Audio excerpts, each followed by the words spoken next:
Olá, pessoal. Prazer estar aqui com vocês.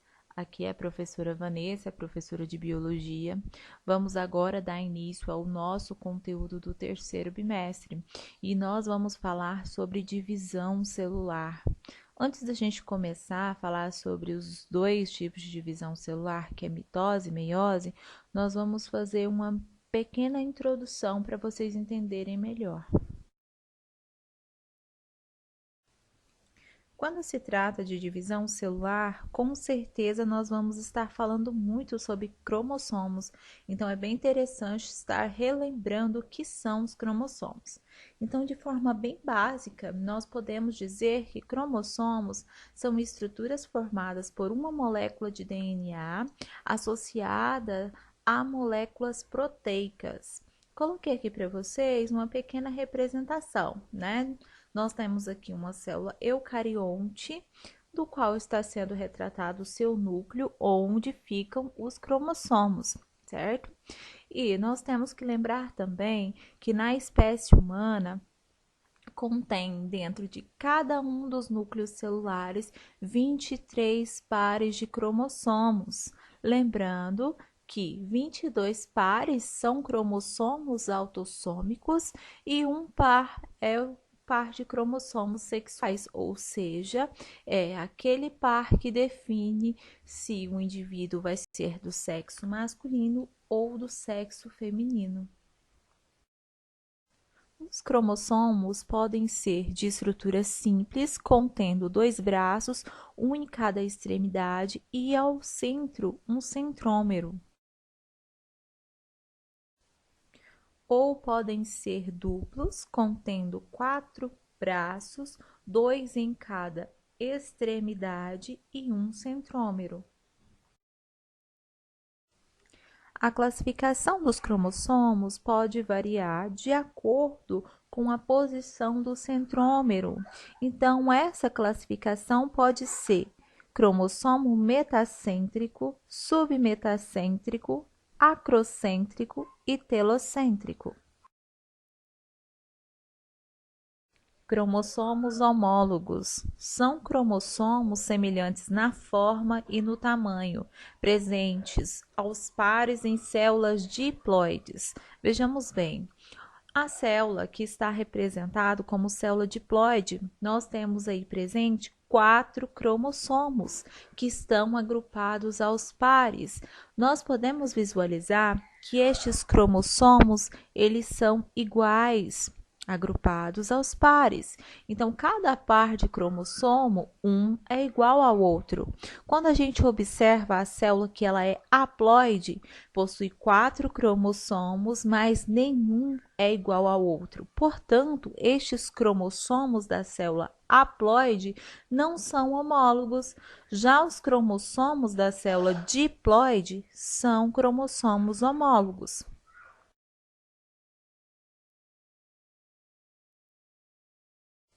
Bom, então vamos começar falando da divisão celular mitose.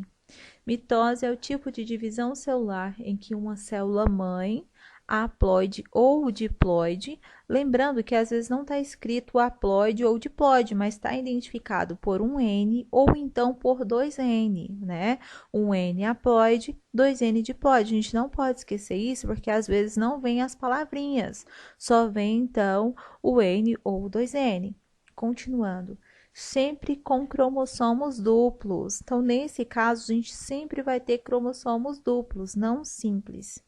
Origina 2 células filhas contendo o mesmo número de cromossomos da célula mãe, porém simples. Então, nessa divisão, a célula mãe vai dar origem a 2 células filhas com a mesma quantidade de cromossomos, ok?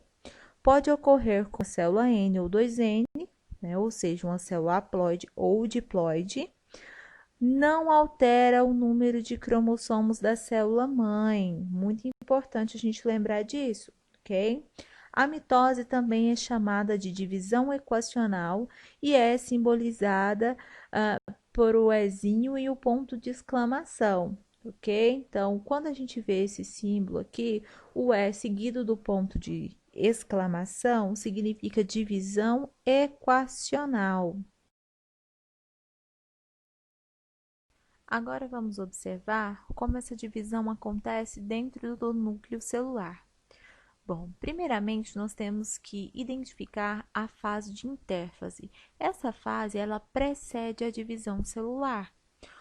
Nesta fase ocorre a duplicação do DNA e a formação de cromossomos duplos. Bom, nessa fase de intérfase, nós vamos ter 3 subfases: a subfase G1, a subfase S e a subfase G2. Na subfase G1, a gente consegue observar, nessa figura ao lado, que nós temos uma fita de DNA. Passando para a subfase S, a gente consegue observar que a fita de DNA ela começa a se desenrolar, formando 2 fitas de DNA. Isso nós conseguimos observar totalmente na fase G2. Nessa fase G2, nós vamos ter 2 fitas de DNA cheias de cromossomos duplos.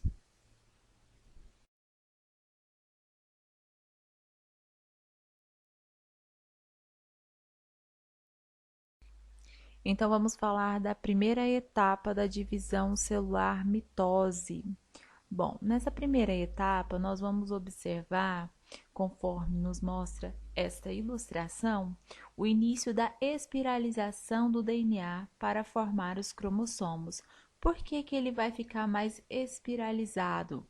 Bom, para ficar mais fácil dele se dividir. Outra coisa que a gente observa também é que o nucleolo ele desaparece. Porque quando esse DNA ele fica mais espiralizado, ele não consegue mais passar informação. Por isso, o nucleolo desaparece. Formação das fibras do fuso. Nós conseguimos observar na imagem que as fibras do fuso parecem aí pequenas cordinhas. Para que elas estão aparecendo aí? Porque elas vão se ligar às fitas de DNA, já que nós estamos falando de uma divisão, né? Elas vão ali estar puxando essas fitas de DNA, como a gente vai observar.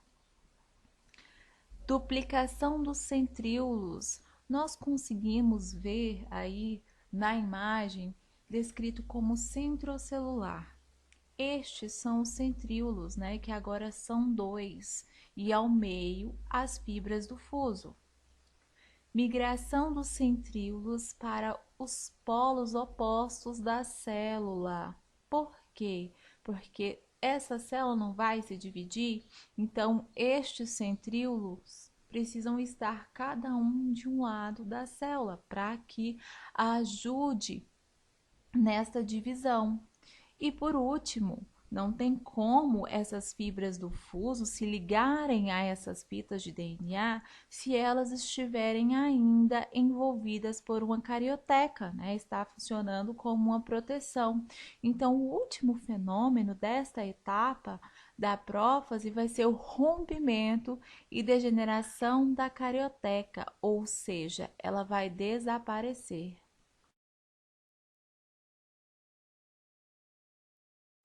Bom, seguido da prófase, nós temos então a metáfase. A gente consegue observar na imagem que a carioteca ela já não existe mais, né? A gente viu como último fenômeno da prófase o rompimento dessa carioteca. Agora a gente consegue visualizar somente alguns fragmentos, então ela se desfez. Como ela se desfez, as fibras do fuso conseguiram se ligar aí aos cromossomos. E agora a gente vai observar o que especificamente vai acontecer nessa etapa. Nós temos aí o grau máximo de espiralização dos cromossomos, porque dessa forma fica mais fácil deles se dividirem.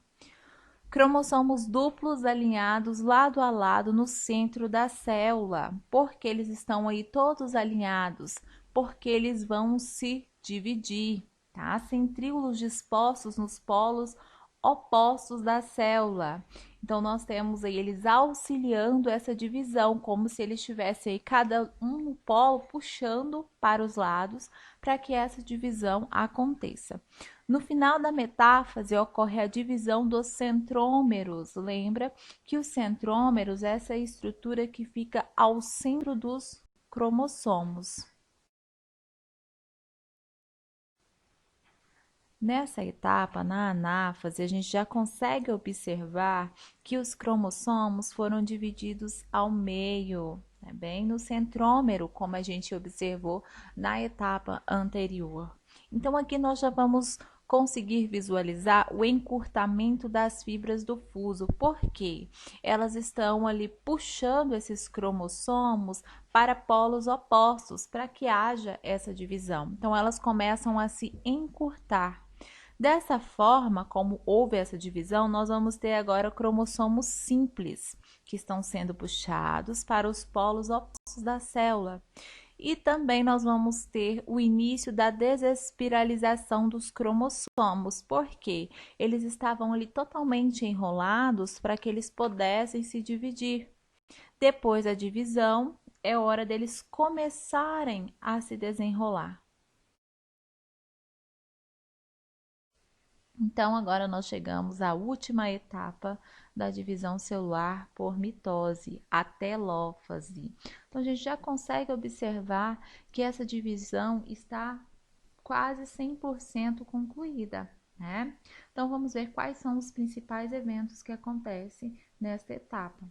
Ocorre a citocinese, ou seja, divisão citoplasmática. O citoplasma ele termina de se dividir. Formação de duas células filhas contendo o mesmo número de cromossomos da célula mãe, porém simples. Então, antes esses cromossomos eles eram duplos, agora são simples, mas não podemos esquecer que tem a mesma quantidade. Formação de duas novas cariotecas e dois novos nucleolos. Então, ambos se desfizeram no início para poder ter essa divisão celular. Agora, depois, né, de ter acontecido essa divisão, a formação novamente dessas estruturas. Cromossomos se despiralizam e as fibras do fuso desaparecem. Então, esses cromossomos eles vão se desenrolar porque não tem mais necessidade de estarem enrolados, né? Não vão se dividir novamente neste momento.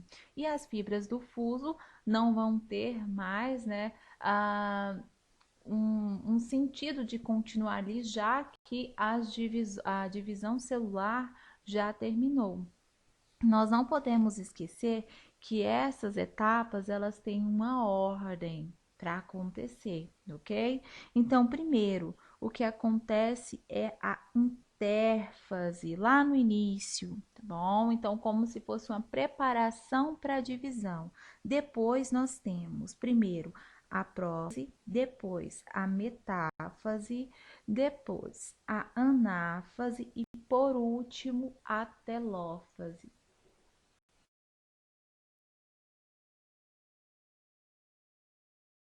Finalidades da mitose. Por que é tão importante a divisão por mitose, a divisão celular por mitose, né? Então, qual que é a finalidade? Crescimento e regeneração de tecidos. Então, por exemplo, tecido ósseo, né? Então, crescimento e regeneração. Isso tudo através da mitose. Cicatrização. Então, nossa cicatrização, né, da pele, por exemplo, é graças à mitose, formação de gametas em vegetais. Então, esses vegetais formam gametas graças à mitose. Formação de gametas em animais por partogênese, tipo de reprodução assexuada. Então, nós temos alguns animais que se reproduzem por reprodução assexuada. Então, é dessa forma que eles conseguem fazer esse tipo de reprodução, por mitose. Divisões do zigoto durante o desenvolvimento embrionário. Então, depois que há a fecundação, formação do zigoto, por exemplo, no ser humano, né, a reprodução do ser humano, depois da formação do zigoto, as células vão se dividir por mitose para poder formar aí o embrião. Obrigada pela participação de vocês nessa aula de divisão celular por mitose. Aguardo ansiosamente a próxima aula, que vai ser divisão celular por meiose. Até mais!